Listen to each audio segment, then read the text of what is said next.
Hey everyone, Nick Espinoza, your Chief Security Fanatic here, and it is Sunday, so we are doing Breaches of the Week, and we have no time to waste this week because I clocked in 32 different breaches I'm about to tell you about, which I think is a record here. And so we're going to dive right in. But first, I'd like to thank Chris Fellon, David Walker, Jacqueline Wolf, and Jason Dance for all sending me a lot of this information. Guys, I really appreciate it. Please keep sending it to me. And if you've got a tip for me, let me know. And with that, I think this is going to be a bit of a lightning round kind of situation here. And we are starting with Greenville Technical College. They got hit in ransomware due to a vulnerability in their virtual private network or VPN service. But the college is saying they were actually able to delete the ransomware, restore from clean backups, no personal information or the public were affected. Hopefully that's true. So heads up, Greenville Technical College, anything. Moving on, let's talk about the Utah Pathology Services. Approximately 112,000 patients had their personal information exposed thanks to these guys. Now, the breach was discovered when basically they found that an unknown party had attempted to redirect funds from within Utah Pathology. And so possibly some of the information that was hit was date of birth, gender, phone number, mailing address, email address, insurance information, including ID, group numbers, all that kind of stuff, diagnostic information relating to them, and for a small percentage of patients, apparently social security numbers. So heads up, Utah Pathology Services patients. Moving on. Here's a quick update on Blackbaud. As you know, that's been ever evolving if you've been watching my Breaches of the Week videos every Sunday. Now they've got a class action lawsuit pending in the United States District of Southern California in Charleston after their breach or so. So that's obviously a huge thing. We'll see where this class action goes. But this is one of the major breaches probably of the last decade that is still unfolding. This week, a couple of colleges have, or organizations have disclosed, and the ones that I could find easily were Evangel University in Missouri and the Rochester YMCA in New York. So heads up if you have anything to do with them. Moving on, let's head on over to Denmark because we're going to be talking about their data protection authority, Datatilsynet, and I don't know if I'm pronouncing that correctly. They disclosed a breach of personal data at their own facility earlier this August. Now, they're known as the DPA, and they said physical documents containing confidential and sensitive citizen information were not shredded and instead disposed of as ordinary paper. The DPA advisor, Mia Klintrup, said that the employee error is obviously deeply regrettable, and they are basically reaching out there and they're going to tighten their guidelines. So heads up to basically my followers in Denmark, your DPA just might have gotten you breached. Moving on, we're going to be talking about a company called Filters Fast. There was malicious code that was added to their website, and they were informed of a possible data breach in late February of 2020. After an investigation and all of that, they basically determined that that happened. And so the malicious code was added to their website, they determined on July 15th, 2019, and then that allowed basically attackers to capture certain information during the checkout process, and the code was removed on July 10th of 2020, so for almost 1 year. If you use Filters Fast, I would probably check your credit card statements. Moving on, we're going to be talking about a company called DynaSplit. They're a manufacturer of proprietary stretching devices to improve joint motion. That's oddly specific. They experienced a cyber attack in which personal and protected health information may have been accessed or stolen. This breach occurred on May 16th of this year and prevented employees from accessing the computer systems. It appears to be a ransomware attack. So heads up if you have anything to do with DynaSplit. Moving on, let's talk about Pinnacle Clinical Research in San Antonio, Texas. They're obviously a medical clinic research organization. They had an email account breach in April of 2020, and they determined around May 8th that basically this compromised account had sensitive information on clinical trial participants. And so basically the affected individuals here may have had their date of birth, social security number, driver's license, state ID, taxpayer ID, passport number, credit card, financial account information, associated PIN or password, email address, and or health insurance policy number hit. So if you have anything to do with Pinnacle Clinical Research in San Antonio, Texas, heads up to you. Moving on, let's talk about Integrative Nutrition in New York City. They had a March 2020 phishing attack. The email account breach was detected on June 22nd, and the investigation revealed apparently that a single email account was accessed by an unauthorized individual between March 3rd through 4th of this year. Names, personal information, including social security numbers, have potentially been accessed. So if you use Integrative Nutrition in New York City, heads up to you. Moving on, let's talk about Mental Health Center of Boulder, Colorado. They basically had a phishing attack in late March as well. Social security numbers, driver's license, state ID, passport, financial account information, medical record numbers, medical treatment information, including symptom, diagnosis, treatment, medication, doctor information, and or health information may have been accessed. So if you use Mental Health Center of Boulder County, Colorado, heads up to you. Moving on, we are going to be talking about West Texas Orthopedics, obviously in Texas, the western side of the state. More than 24 boxes of old medical records were found in an Odessa, Texas recycling center, not properly disposed of. That's all I know at this time, so heads up if you use West Texas Orthopedics. Moving on, let's talk about the Connection Incorporated of Vermont. They had unauthorized access, basically hit their employee email accounts, and this incident exposed potentially identifiable information on several individuals. Apparently, the purpose of the attack was to attempt to do a direct deposit and get that information. So basically a business email compromise scam. And basically they're saying the data exposed may include names, social security numbers, and other information. So heads up to the Connection Inc. If you have anything to do with them. They're out of Vermont. Moving on, let's talk about Owens Ear Center in Texas. They had a ransomware attack, which resulted in patients' personal data becoming encrypted. This is the third incident reported by them, and I don't have any more information at this time, but just assume everything got hit, as we always do. Owens Ear Center in Texas. Moving on, let's talk about Canpar Express. This is out of Canada. They are a delivery company. They had ransomware that locked out their website, and I don't have much more as this is an unfolding situation for them that happened apparently like a week or two ago. So heads up if you use Canpar Express. Moving on, let's head on over to Vietnam and talk about the steel sheet metal giant Hoa Sen Group. They got hit by the Maze ransomware group as their information was actually discovered on the dark web by researchers who then alerted them. And again, this is another one where there's not much more known at the time by virtue of Vietnam disclosure laws for data security. But heads up if you have anything to do with the Hoa Sen Group out of Vietnam. Moving on, we're going to be talking about the Electric City. This would be Scranton, Pennsylvania. The city itself got hit with ransomware, and it affected their operability of certain non-emergency response computer systems. That is, again, all I know. Some of these are just literally happening in the last day or two, and so these are being reported at the very early stages. I think that's why this week is just absolutely crazy.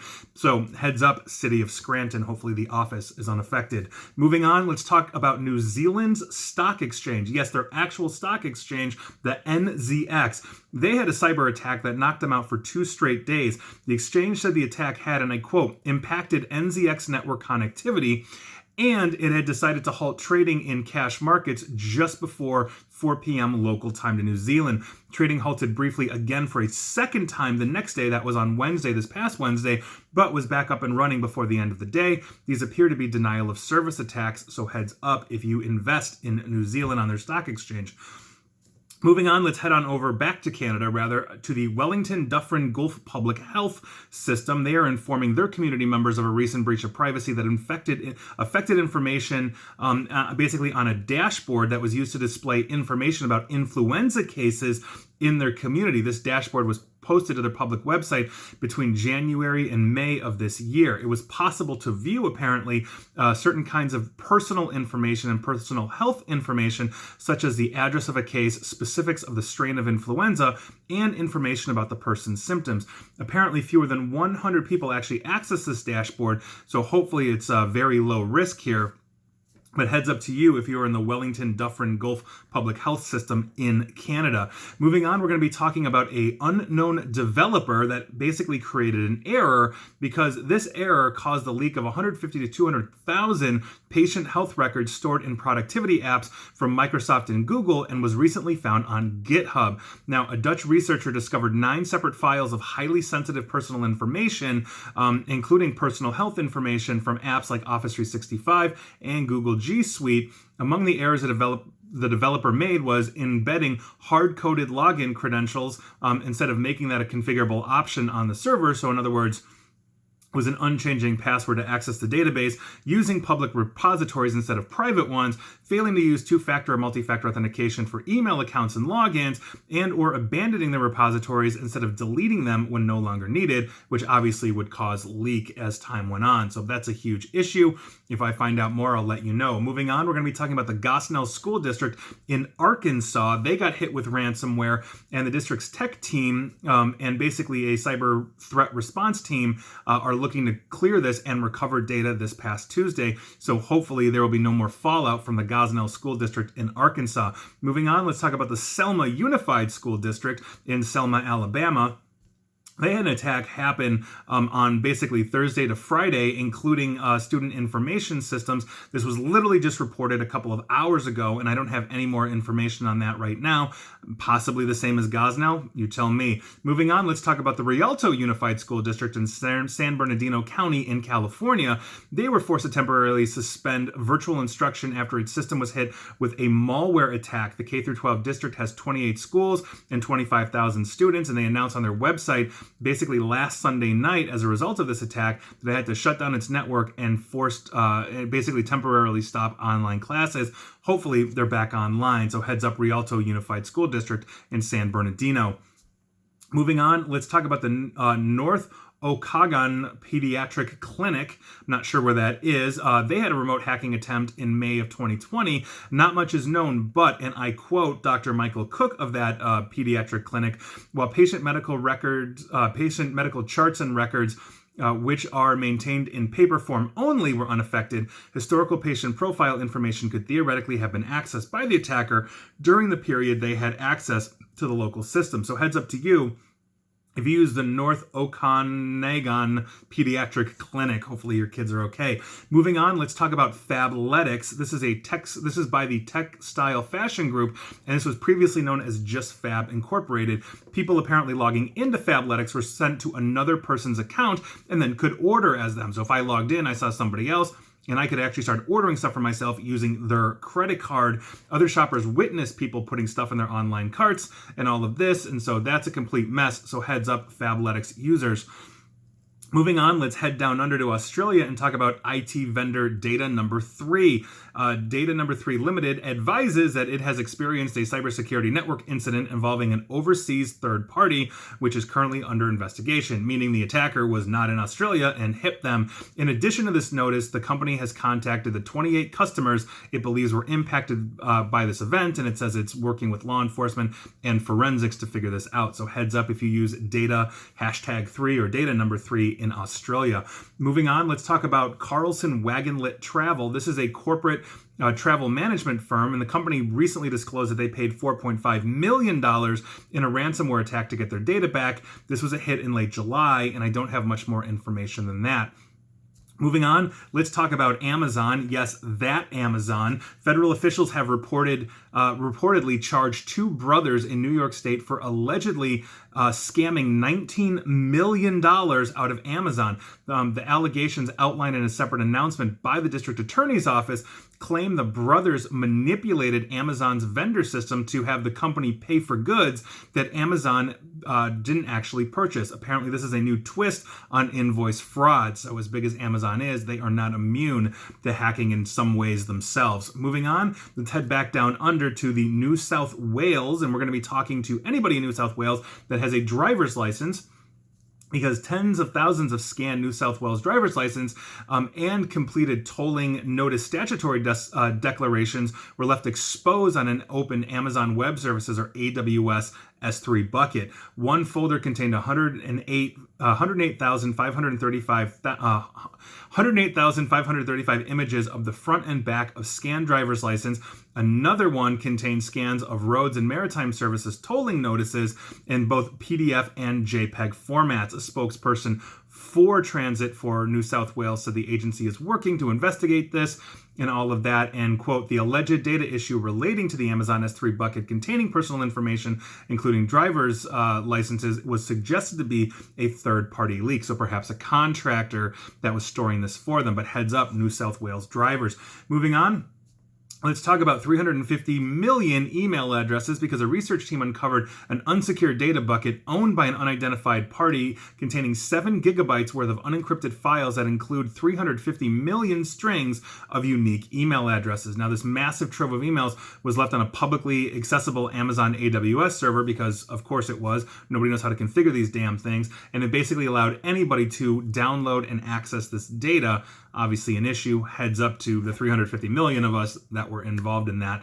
Moving on, let's talk about Paytm Mall. This is out of India. This is the e-commerce arm of financial services firm Paytm. Now, a hacker group known as John Wick was able to gain unrestricted access to their entire database of Paytm Mall and has demanded ransom in exchange for the information, or rather getting the information back. According to this report, the group has demanded 10 Ethereum, which is equivalent roughly of $4,000 from this as a ransom, and we'll see where that goes. But heads up if you use Paytm Mall in India. Moving on, and one of our last 2 stories, because wow, we just went through 30 data breaches, and these are the crazy ones.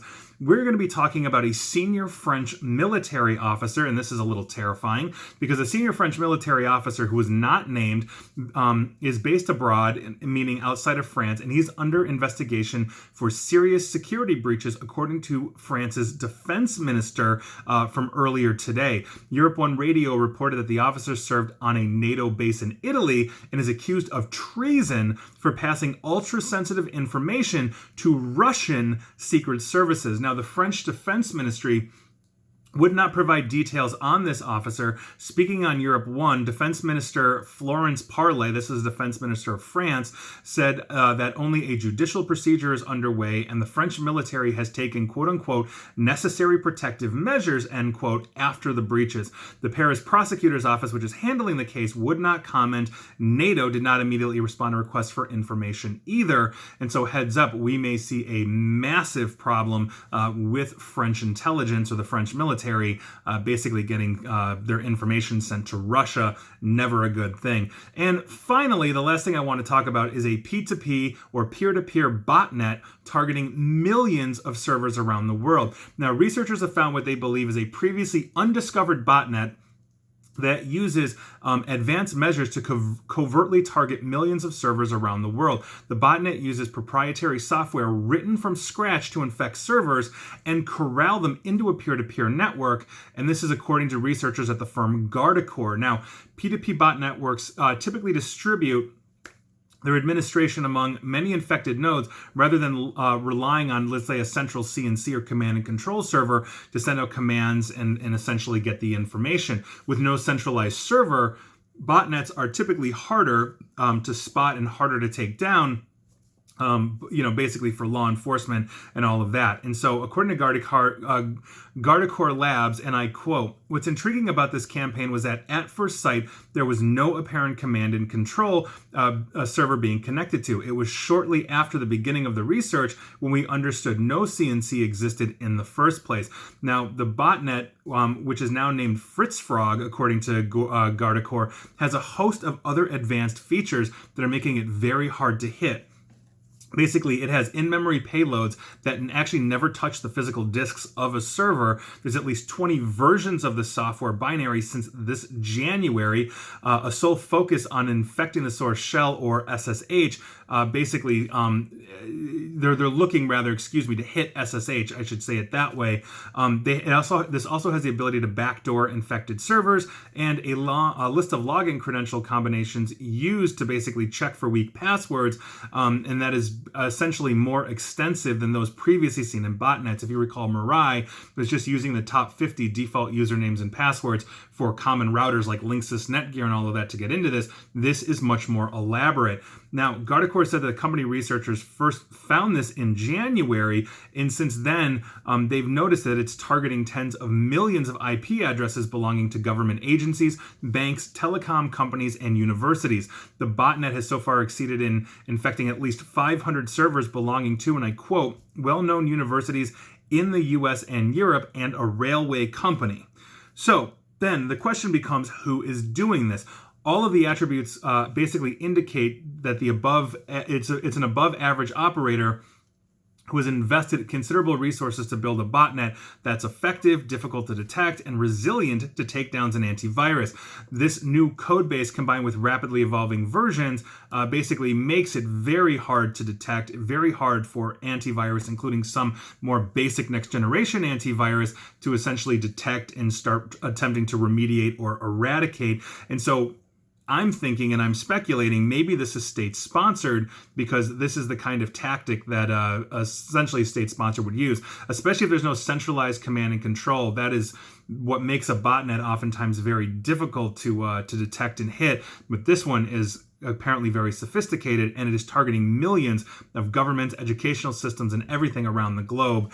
And those were your breaches of the week. And I am sorry if I'm sitting here rapidly talking, but 32, and I did not want to be here for an hour. That was insane. So were you affected? I'm just going to say yes this week because it was nuts. And so those are your breaches of the week. And please like, share, follow me here on Facebook and Twitter at NickAESP. And please feel free to subscribe to me at YouTube as well. And as always, stay safe and stay online. Thanks, everyone.